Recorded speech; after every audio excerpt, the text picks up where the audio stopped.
Think on These Things by J. Krishnamurti, Chapter 19, Knowledge and Tradition.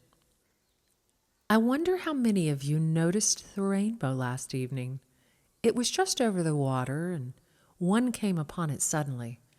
It was a beautiful thing to behold, and it gave one a great sense of joy, an awareness of the vastness and beauty of the earth. To communicate such joy, one must have a knowledge of words.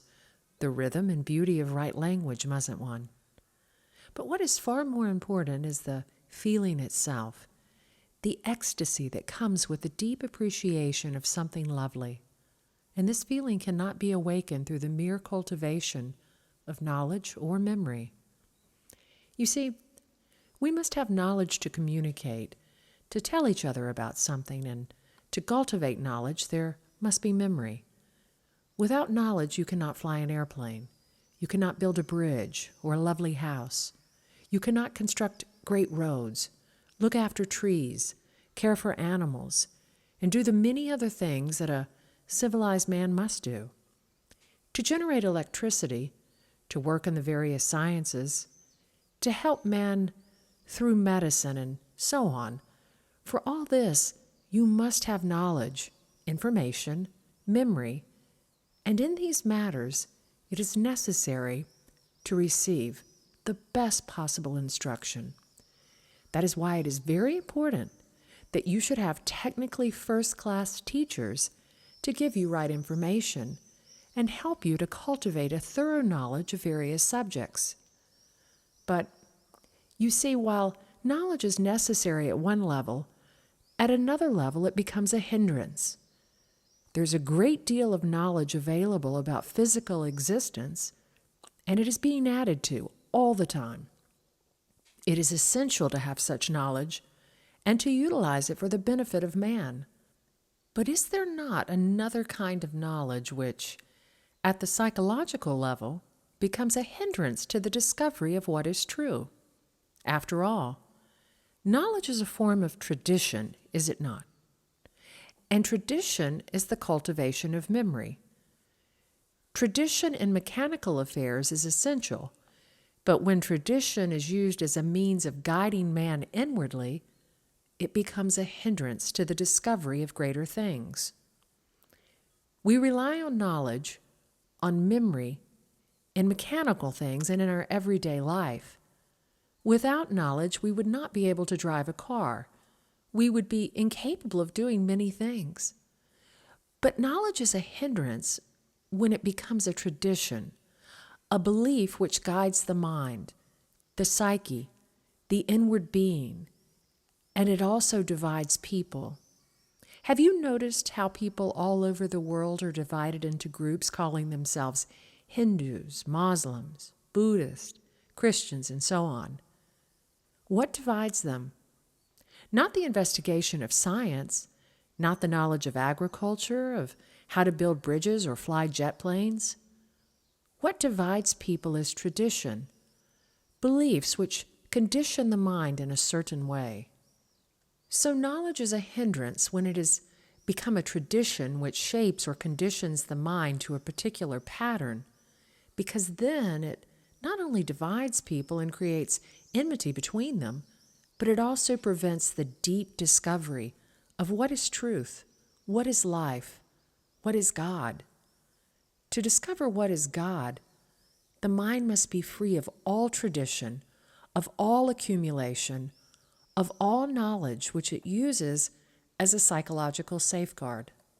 The function of education is to give the student abundant knowledge in the various fields of human endeavor, and at the same time to free his mind from all tradition so that he is able to investigate, to find out, to discover.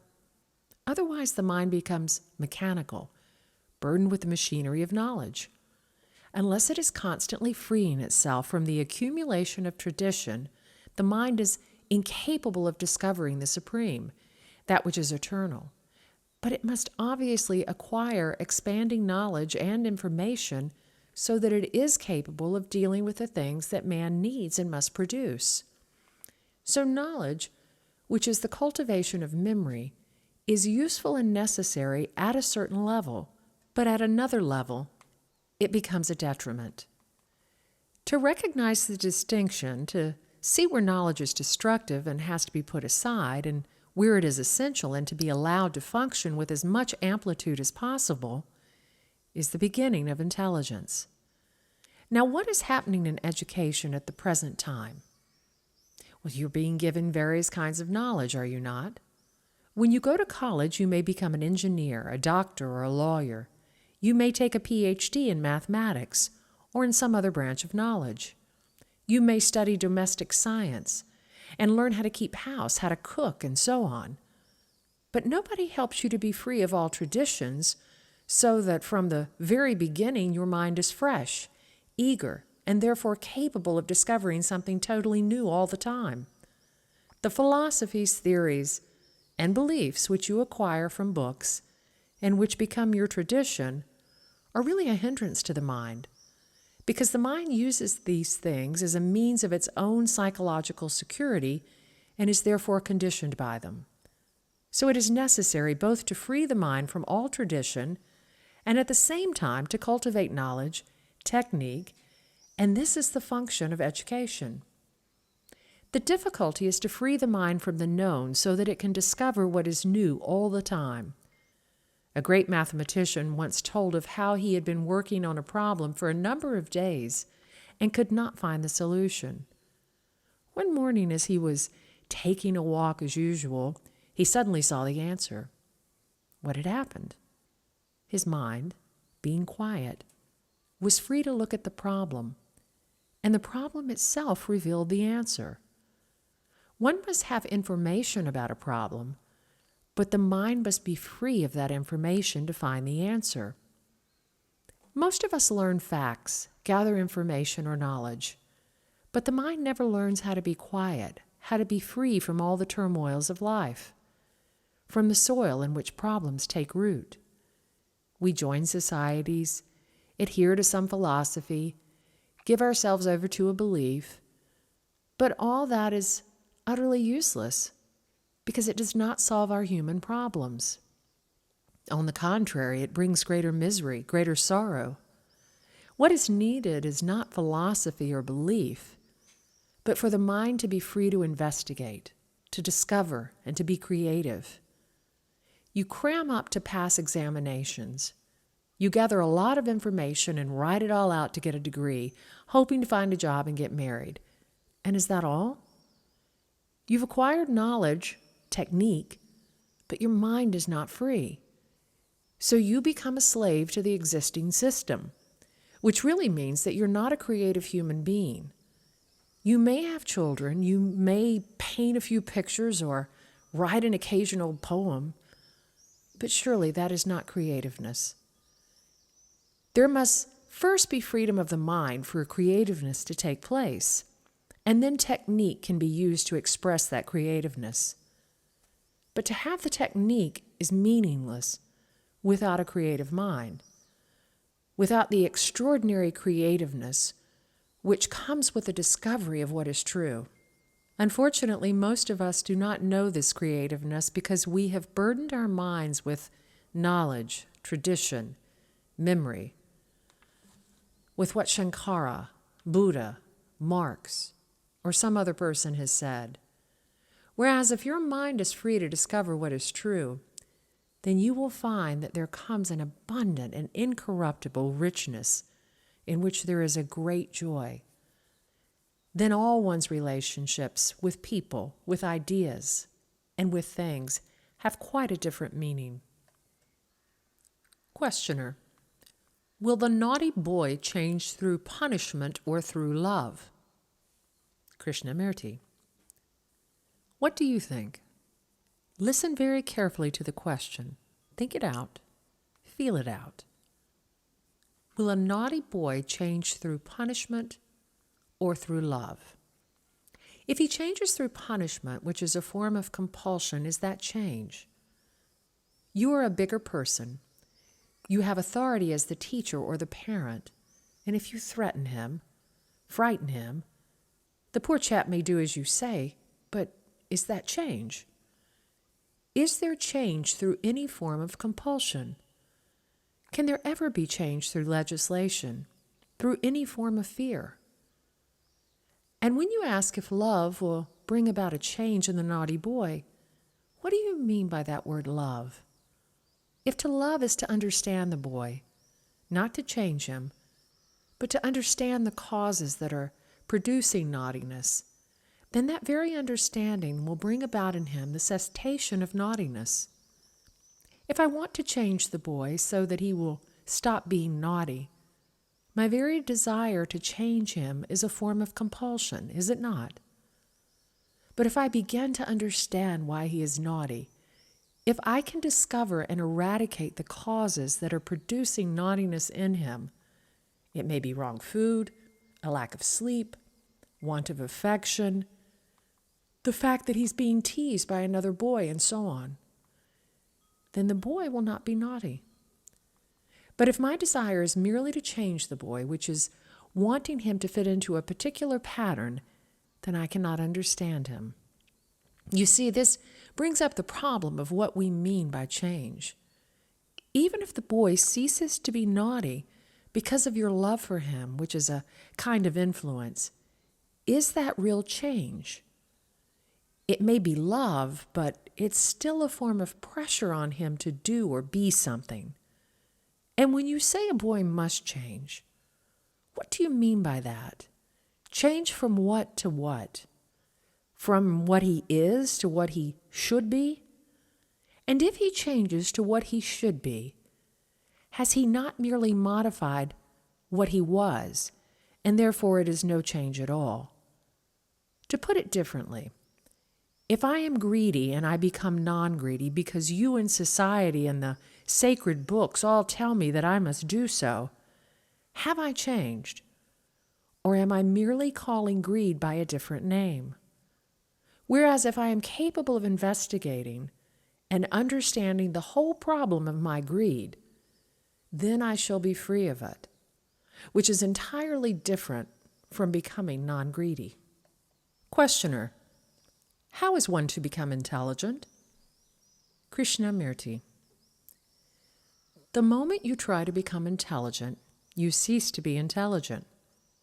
This is really important, so give your mind to it a little bit. If I am stupid and everybody tells me that I must become intelligent, what generally happens? I struggle to become intelligent. I study more, I try to get better marks, then people say, he is working harder, and pat me on the back. But I continue to be stupid because I have only acquired the trimmings of intelligence. So the problem is not how to become intelligent, but how to be free of stupidity. If being stupid, I try to become intelligent, I'm still functionally stupid. You see, the basic problem is that of change. When you ask, what is intelligence and how is one to become intelligent? It implies a concept of what intelligence is, and then you try to become like that concept. Now, to have a formula, a theory, or a concept of what intelligence is, and to try to mold yourself according to that pattern is foolish, is it not? Whereas if one is dull and begins to find out what dullness is without any desire to change it into something else, without saying, I am dull, stupid, how terrible, then one will find that in unraveling the problem, there comes an intelligence freed of stupidity and without effort. Questioner: I'm a Muslim. If I don't follow daily the traditions of my religion, my parents threaten to turn me out of the house. What should I do? Krishnamurti: you, who are not Muslims, will probably advise the questioner to leave home, will you not? But regardless of the label you wear, Hindu, Parsi, communist, Christian, or what you will, the same thing applies to you, so don't feel superior and ride the high horse. If you tell your parents that their traditions are really old superstitions, they also may turn you out of the house. Now, if you were raised in a particular religion, and your father says that you must leave home unless you observe certain practices, which you now see to be old superstitions, what are you going to do? It depends on how vitally you don't want to follow the old superstitions, does it not? Will you say, I have thought about the matter a great deal, and I think that to call oneself a Muslim, a Hindu, a Buddhist, a Christian, or any of these things is nonsense. If for this reason I must leave home, I will. I am ready to face whatever life brings, even misery and death, because this is what I feel to be right, and I'm going to stand by it. Will you say that? If you don't, you will just be swallowed by tradition, by the collective. So what are you going to do? If education doesn't give you the kind of confidence, then what is the purpose of education? Is it merely to prepare you to get a job and fit into a society which is obviously destructive? Don't say, only a few can break away and I'm not strong enough. Anyone can break away who puts his mind to it. To understand and withstand the pressure of tradition, you must have not strength, but confidence. The tremendous confidence which comes when you know how to think things out for yourself. But you see, your education does not teach you how to think. It tells you what to think. You are told that you are a Muslim, a Hindu, a Christian, this or that. But it is the function of right education to help you to think for yourself, so that out of your own thinking, you feel immense confidence. Then you are a creative human being and not a slavish machine. Questioner: you tell us that there should be no resistance in paying attention. How can this be? Krishnamurti: I have said that any form of resistance is inattention, distraction. Don't accept it. Think it over. Don't accept anything. It does not matter who says it, but investigate the matter for yourself. If you merely accept, you become mechanical, dull. You are already dead. But if you investigate, if you think things out for yourself, then you are alive, vital, a creative human being. Now you can pay attention to what is being said, and at the same time, be aware that somebody is coming in without turning your head to see who it is and without any resistance against turning your head. If you resist turning your head to look, your attention has already gone, and you're wasting your mental energy in that resistance. So can there be a state of total attention in which there is no distraction and therefore no resistance? That is, can you pay attention to something with your whole being and yet keep the outside of your consciousness sensitive to all that is happening about you and within yourself? You see, the mind is an extraordinary instrument. It is constantly absorbing, seeing various forms and colors, receiving innumerable impressions, catching the meaning of words, the significance of a glance, and so on. Our problem is to pay attention to something while at the same time keeping the mind really sensitive to everything that is going on, including all the unconscious impressions and responses. What I'm saying really involves the whole problem of meditation. We cannot enter into that now, but if one doesn't know how to meditate, one is not a mature human being. Meditation is one of the most important things in life, far more important than passing examinations to get a degree. To understand what is right meditation is not to practice meditation. The practice of anything in spiritual matters is deadly. To understand what is right meditation, there must be an awareness of the operations of one's own consciousness, and then there is complete attention. But complete attention is not possible when there's any form of resistance. You see, most of us are educated to pay attention through resistance, and so our attention is always partial, never complete. And that is why learning becomes tedious, boring, a fearful thing. Therefore, it is very important to pay attention in the deep sense of the word, which is to be aware of the workings of one's own mind, Without self-knowledge, you cannot pay complete attention. That is why, in a real school, the student must not only be taught various subjects, but also help to be aware of the process of his own thinking. In understanding himself, he will know what it is to pay attention without resistance. For the understanding of oneself is the way of meditation. Questioner: why are we interested in asking questions?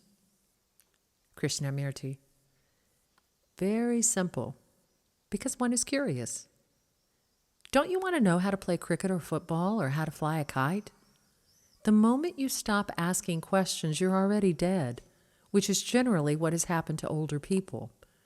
They have ceased to inquire because their minds are burdened with information, with what others have said. They've accepted and are fixed in tradition. As long as you ask questions, you are breaking through. But the moment you begin to accept, you are psychologically dead. So right through life, don't accept a thing, but inquire, investigate. Then you will find that your mind is something really extraordinary. It has no end. And to such a mind, there is no death.